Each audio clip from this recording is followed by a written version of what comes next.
Hey YouTube, Dawson Ryder here. Welcome to my review for Gozyuger 26. This will probably be a relatively short video because this was a clip show. It was a clip talk show, and credit where credit is due, similar to the recent Gav clip show. This was at least a decent-ish clip show in regards to having a framing device where you had some actual kind of entertaining antics going into this.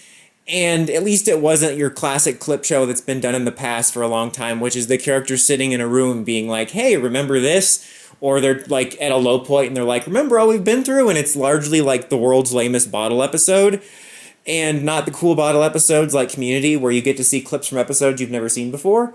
So yeah, the framing device was Hoeru's like, oh, I've been a loser all this time, but this time I'm going to get a job where I'm not a loser, and it's going to be at Toei. And at first, I didn't know this was a clip show, and I'm like, oh, maybe they're going to do something meta, because his boss, I'm going to be honest, I meant to look this up right before I started recording, but I forgot, and I don't feel like going to look it up right now, so I'm just going to wing it, and I'm going to assume he's Kamen Rider related. Maybe somebody important that I'm going to be shamed for not knowing, but based on his age, it's probably from the Showa era, so that's probably why I wouldn't recognize him. But he's wearing a very Kamen Rider-y scarf outfit, and then when he says, what show am I going to be working on? He's like, Kamen Rider, which just lays in further mess to Rider and Sentai's shared universe where they're supposed to all be in the same universe while simultaneously not being. People love to throw shade at the current superhero Marvel DC multiverse stuff, but it's, you know, so much better than this. You know, the Toei multiverse stuff is bottom of the barrel compared to the stuff we get with the DC Marvel stuff. It's just funny, people being like, oh, this is slap. I'm like, you kidding me? Even the worst of one of these is better than the superhero Tyson movies.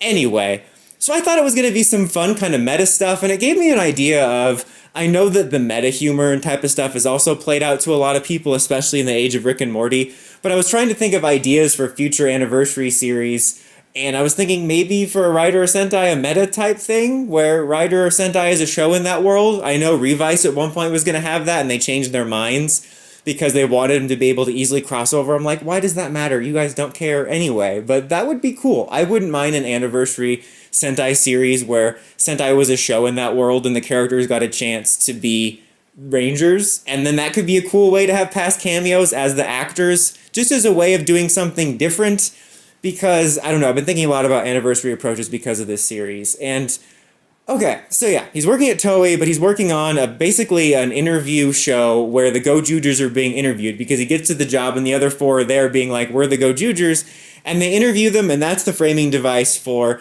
going over their character stories and the story so far, the road so far, if you will, except Carry On My Wayward Son doesn't play.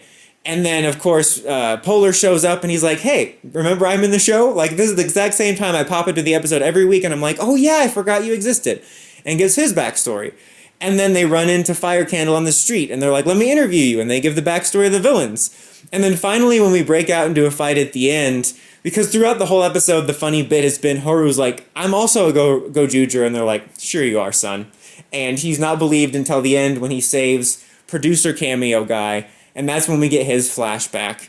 And I say this with all due respect. You could easily just start Gozyuger, episode 26 with this episode, and you would have been caught up with every meaningful thing that's happened, and in my opinion, would have missed out on a whole lot. Like, there's been some good episodes, don't get me wrong, but most of the good episodes have been about the superficial stuff, which again, I'm going into this show trying to be more positive, and it's funny to me that it's not the anniversary elements that are pissing me off, it's that they're not doing some cool stuff with it. I'm like, this could be so cool, you have all the tools, and you left them in the toolbox, but again, I don't mean that as like, oh, the show's trash, never watch it, I've wasted my time, but I mean like if you didn't feel like binge watching 25 episodes, you could watch this one and very comfortably catch up, not only because a lot of what has happened in the show has been thin, but because it's a pretty thorough catch-up. Like, legit, it's one of the most thorough catch-ups I've ever seen. Of course, it helps that we're only halfway through and he didn't have to catch up on 40-plus episodes, but still.